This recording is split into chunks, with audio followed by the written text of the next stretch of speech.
Welcome to Chapter 3 of Class 10 Science, Metals and Non-Metals. In this fascinating chapter, we'll explore why some elements are shiny and malleable while others are brittle and dull. Look around you, the spoon you eat with, the wires carrying electricity, the jewelry you wear, all these involve metals and non-metals. Throughout this chapter, we'll conduct exciting activities, understand chemical reactions, discover the reactivity series, learn how metals are extracted from their ores, and explore the important phenomenon of corrosion and its prevention. Get ready for an amazing journey into the world of metals and non-metals. Let's begin by exploring the physical properties of metals.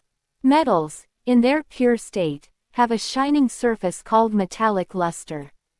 In Activity 3.1, we clean samples of iron, copper, aluminium, and magnesium with sandpaper and observe their shiny appearance.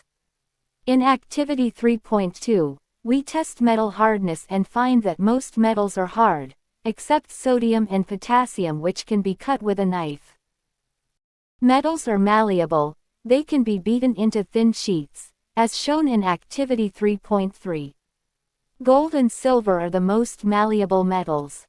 Metals are also ductile, they can be drawn into thin wires, as demonstrated in Activity 3.4.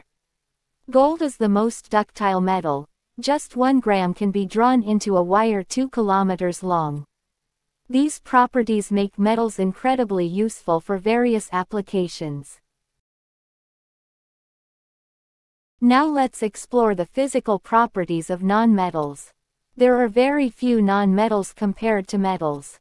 Some examples include carbon, sulfur, iodine, oxygen, and hydrogen. Most non-metals are solids or gases, with bromine being the only liquid non-metal. In Activity 3.7, we test samples of carbon, sulfur, and iodine for various properties. Non-metals generally have dull surfaces, are soft and brittle, cannot be beaten into sheets or drawn into wires, and are poor conductors of heat and electricity. However, there are important exceptions. Iodine is lustrous, diamond is the hardest natural substance, and graphite conducts electricity. Mercury is a metal but liquid at room temperature, while gallium and cesium are metals with very low melting points. These exceptions show that we need chemical properties for clearer classification of elements. Let's now explore the chemical properties of metals. Metals combine with oxygen to form metal oxides. In Activity 3.9, we burn different metals in air and observe their reactions. Magnesium burns with a dazzling white flame. Copper forms black copper, oxide. Sodium reacts vigorously and catches fire, while gold and silver don't react with oxygen at all. Most metal oxides are basic, but some like aluminium oxide and zinc oxide show both acidic and basic behavior. These are called amphoteric oxides. Metals also react with water differently. In Activity 3.10, we observe that potassium and sodium react violently with cold water. Calcium reacts less violently. Magnesium reacts with hot water but not cold. Aluminium, zinc and iron react only with steam, while lead, copper, silver and gold show no reaction with water. These reactions follow the reactivity series pattern. The reactivity series is a list of metals arranged in order of their decreasing reactivity. In Activity 3.12, we perform displacement reactions and discover that iron can displace copper from copper sulfate solution, but copper cannot displace iron from iron sulfate solution. This shows iron is more reactive than copper. The reactivity series starts with potassium as the most reactive metal and ends with gold as the least reactive. Metals above hydrogen can displace hydrogen from acids, while more reactive metals can displace less reactive metals from their compounds.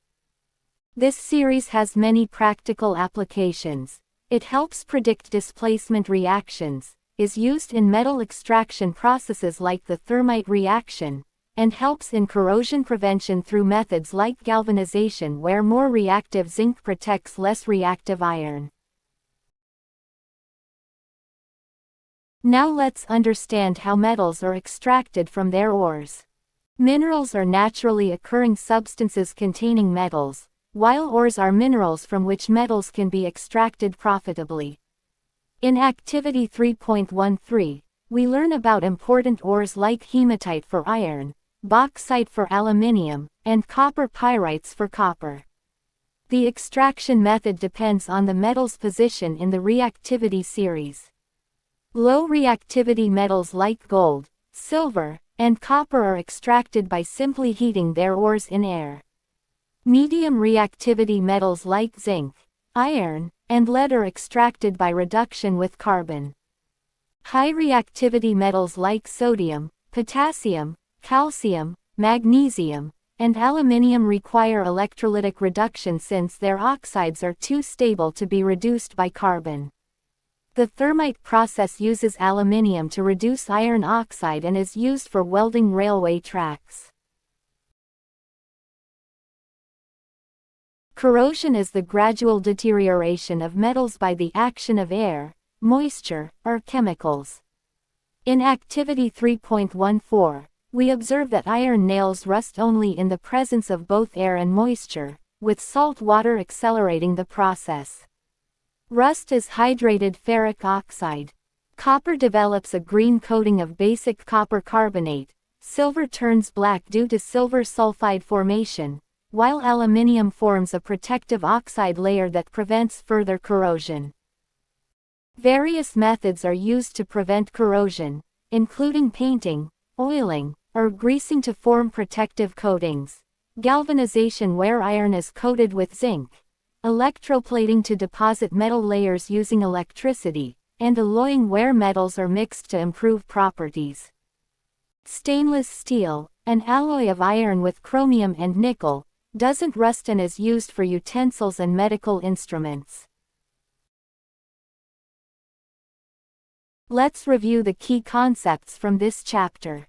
Metals are lustrous, malleable, ductile, and good conductors of heat and electricity. Non-metals are generally dull, brittle, and poor conductors, with important exceptions.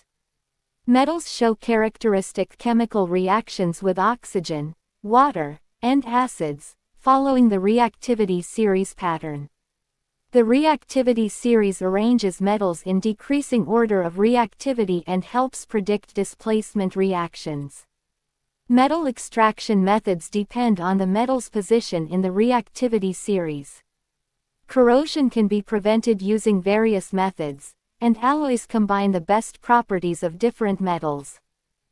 These concepts find applications in construction, electrical industry, transportation, jewelry, medicine, and food industry, showing how metals and non-metals impact our daily lives. Thank you for learning about metals and non-metals with SilentReader Science. We hope you enjoyed this comprehensive journey through Chapter 3. Remember the key takeaways. Metals and non-metals have distinct physical and chemical properties. The reactivity series helps predict chemical behavior. Extraction methods depend on metal reactivity. Corrosion can be prevented using various methods, and alloys combine the best properties of different metals. In our upcoming videos, we'll explore carbon compounds, periodic classification, life processes, and much more. Subscribe to our channel, like this video if you found it helpful, comment with your questions, and share with your classmates. As Marie Curie said, nothing in life is to be feared, it is only to be understood. Keep curious, keep learning, and keep exploring the wonderful world of science with SilentReader.